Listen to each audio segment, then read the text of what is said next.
Hi. So we're here this morning today with Bob and Elaine Shagnon, guys who you may or may not know, longtime members here at Trinity. And I'm talking to them today a little bit about something that happened this week. If you don't know, last Tuesday, this miraculous story took place where two 26-seat buses, formerly from DATCO Transportation out of New Britain, and they arrived at exactly where they needed to be in Coffinchon. And you can see from these pictures that this wasn't with just like two buses arriving and like, oh, the buses are here. This was like a citywide, like a region-wide celebration, because there was no way anyone ever imagined that they could get a hold of these buses. This story is a fantastic story, and it's miraculous, but at the heart of the story is something about our community here at Trinity. And that is the way that God is at work in our community and actually transforms lives. So Bob, just like in a minute, could you just explain, like, how is it, like, how are you connected to somehow buses that got to Coffinchon? Well, I mean, I'm retired. I retired last September, and last 11 years of my career, I worked for DATCO Transportation. So that was my connection to being able to source buses. And basically, the reason I did it was because I listened to the bishop looking for a need for buses and put two and two together.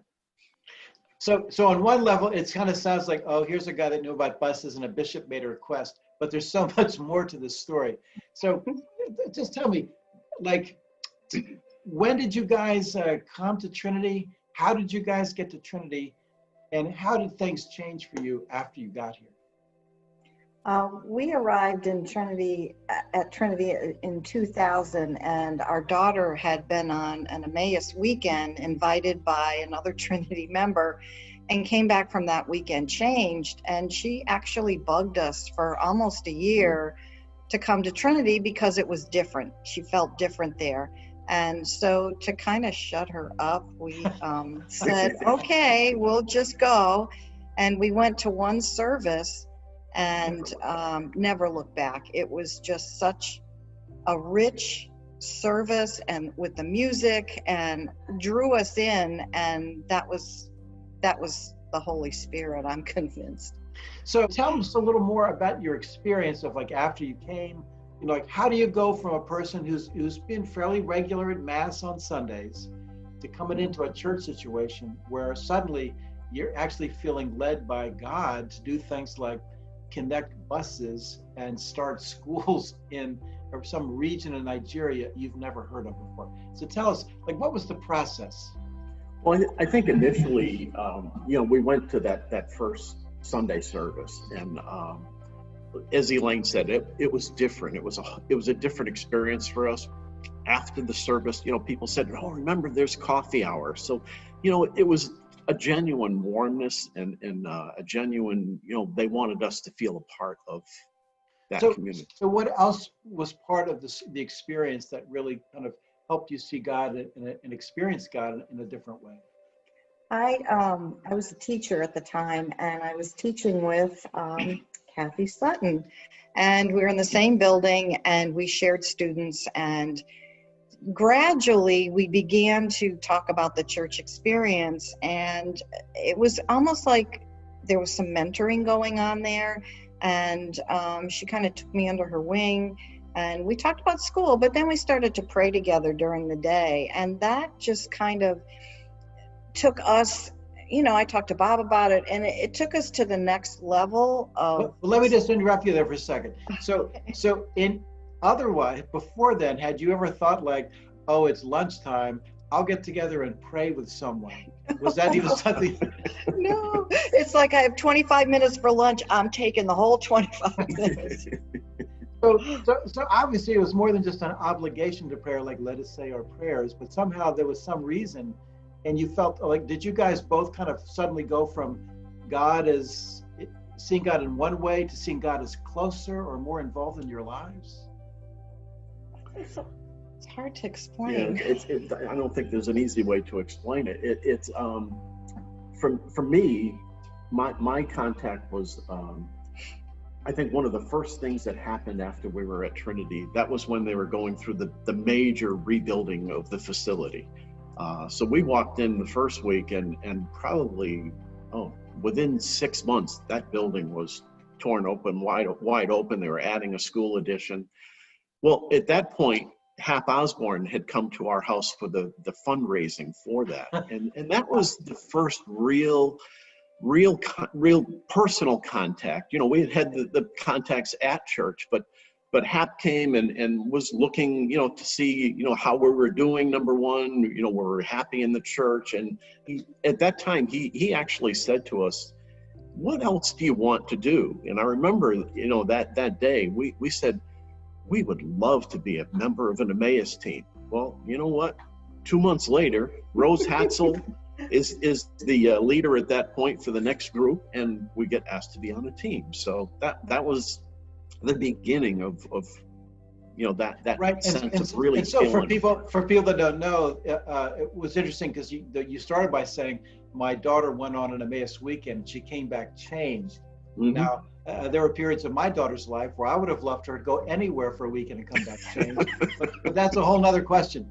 But your daughter somehow a relationship with God and the way she saw the world and her life was different. Mm-hmm. And so then you got involved in a team, and that's a big commitment. That's Friday nights, 10 of them, mm-hmm. for 3 hours a night, and people are worshiping and singing and praying and organizing and preparing to talk and praying for kids you've never met before, mm-hmm. and then to put on that weekend. So that's a 10-week commitment plus a weekend. It's a pretty big deal.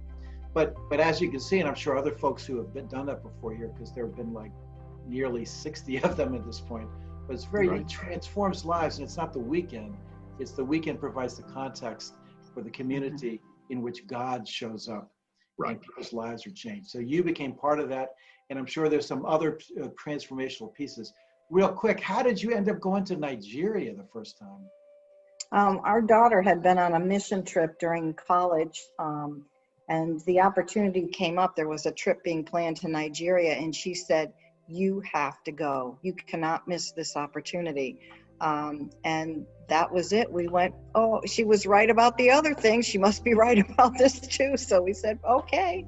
Yeah, and at that point, also, Kateri started around 2003, and in early 2004, they were looking for somebody to be their treasurer. So that was where I fit into Kateri, and because that's what you do. You were an accountant. I'm an accountant, yeah. So they asked me if I would do that, and I had been on the committee for 2 years, and I looked at Elaine and I said, I think it's probably time we do make a trip, or I think I actually said, I'm going. Do you want to go too? Right. And so when we have spoken in the past about this, it wasn't just like there was a bulletin board and you could sign up for like, hey, there's mission trips coming. This was the community was taking trips and beginning to take trips pretty regularly. And it was just part of the community life that God's doing something in Nigeria. We need to get people involved. And where's God calling you? Mm-hmm. And so it's just amazing. I'm still blown away by when Bishop John came, and he's involved not with the clinics in Kateri, but with the schools. And Bishop came, I still remember him very matter-of-factly saying, well, we don't call her Elaine in Nigeria. We call her Mama Graceland, and the school is called Graceland. And to think that on a different continent, you would be known and have an identity that's connected with the work that God has done in your life. To me, it's just a fantastic story. Regular people who are just trying to do, life, and you kind of get through week to week. And it would be nice to have a nice church, and my daughter could be there, and this could be good. But over a period of time, God got involved through different groups, through prayer, through serving, and just continued to invite you along. So that it's a pretty common thing now for you to say, I think God is leading us. In 1999, if I'd have said, how is God leading you? I'm not sure that you would not have gotten that answer. Yeah, is that a trick question? What does that mean? and still, so anyway, I think it's a fantastic story because it becomes a matter-of-fact thing when Bishop Dogo is sitting and saying, well, we could really use buses. And you're like, I know about buses. And the next thing you know, they miraculously are on a boat out of the Bronx, get across safely, get stored and kept carefully because of all that was going on in Lagos at the time. And then somehow the buses and those 5 containers arrived in Confenchon to create such a sense of gratitude from those people, just revolutionary and celebration, people marching, putting out clothes. It's just a fantastic story. And so it's a great story, but it's also it's not just us. I mean, we had a lot of people along the way that helped us with this, whether it be financially or logistically, and we had a lot of support. And very appreciative. Right. And so God brings all these like links together to create this, to help and see all that work get done, even as far away as Confenchon. So anyway, so thank you guys for speaking today. It's just another story of why we are so thankful for the gift, what God has done and continues to do in our community here at Trinity Clarksville. So thanks, guys. And I got to go get out of my house right now and put on a robe and get back to the church service. I'll talk to you guys later. Thanks. Thank you. God bless.